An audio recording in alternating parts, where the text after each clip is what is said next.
Assalamualaikum warahmatullahi wabarakatuh. Perkenalkan, nama saya Indesar Sakola. Saya dari Fakultas Ekonomi dan Bisnis, Prodi Akuntansi, Universitas Hairun Ternate. Baik, di sini saya akan menjelaskan apa sih etnometodologi itu. Langsung saja, etnometodologi adalah sebuah metode penelitian kualitatif yang berfokus pada bagaimana anggota masyarakat secara aktif membangun dan memelihara realitas sosial dalam kehidupan sehari-hari. Pendekatan ini berfokus juga pada cara orang menggunakan metode dan teknik untuk memahami dan menafsirkan situasi sosial, dan bagaimana mereka menggunakan pengetahuan ini untuk bertindak dan berinteraksi dengan orang lain. Berikut adalah tujuan penelitian etnometodologi, yaitu memahami bagaimana anggota masyarakat membangun dalam memelihara realitas sosial, mengungkap metode dan teknik yang digunakan orang untuk memahami dan menafsirkan situasi sosial, menganalisis bagaimana pengetahuan dan interpretasi ini digunakan untuk bertindak dan berinteraksi dengan orang lain. Nah, selanjutnya karakteristik utama penelitian etnometodologi yaitu fokus pada interaksi dan tindakan sehari-hari, atau etnometodologi berfokus pada bagaimana orang berinteraksi dan bertindak dalam situasi sosial sehari-hari. Selanjutnya, analisis detail, yaitu peneliti etnometodologi menganalisis data secara detail untuk memahami bagaimana orang menggunakan metode dan teknik untuk memahami dan menafsirkan situasi sosial.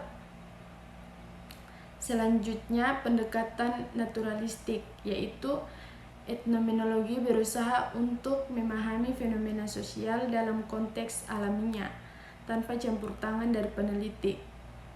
Selanjutnya, refleksivitas, yaitu peneliti etnometodologi harus selalu sadar akan peran mereka sendiri dalam penelitian dan bagaimana hal itu dapat memengaruhi hasil penelitian. Dan masih ada lagi tahap-tahap penelitiannya, yaitu metode pengumpulan data, wawancara mendalam, dan analisis dokumen. Nah, saya akan menjelaskan ketiga metode penelitian tersebut. Yang pertama, metode pengumpulan data. Seperti observasi partisipan, yaitu peneliti terlibat dalam kegiatan sehari-hari kelompok yang diteliti dan mengamati bagaimana mereka berinteraksi dan bertindak. Wawancara mendalam, yaitu peneliti melakukan wawancara mendalam dengan anggota kelompok untuk memahami bagaimana mereka memahami dan menafsirkan situasi sosial.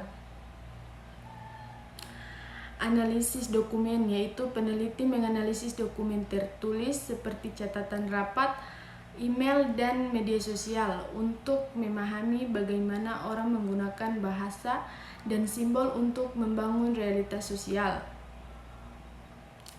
Analisis data, yaitu peneliti etnometodologi menggunakan berbagai teknik analisis data seperti analisis percakapan, atau peneliti menganalisis percakapan untuk memahami bagaimana orang menggunakan bahasa untuk membangun dan memelihara realitas. Kemudian analisis naratif, atau peneliti menganalisis cerita yang diceritakan orang untuk memahami bagaimana mereka memahami dan menafsirkan pengalaman mereka. Nah, ada juga analisis interaksi, atau peneliti menganalisis interaksi sosial untuk memahami bagaimana orang menggunakan metode dan teknik untuk memahami dan menafsirkan situasi sosial. Baik, selanjutnya adalah kekuatan dan kelemahan etnometodologi.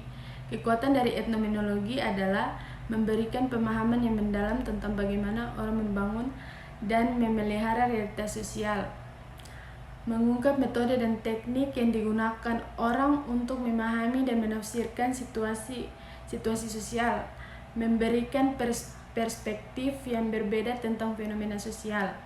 Sedangkan kelemahannya adalah membutuhkan waktu dan sumber daya yang banyak, sulit untuk digeneralisasikan ke populasi yang lebih luas, Bisa jadi bisa dipeneliti tidak relatif tentang peran mereka sendiri dalam penelitian.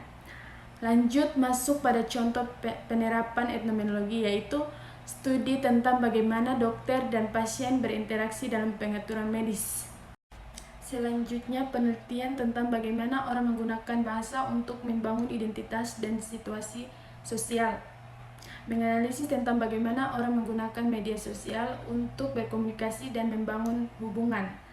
Sekian penjelasan dari saya. Wassalamualaikum warahmatullahi wabarakatuh, dan juga terima kasih teman-teman yang sudah menonton.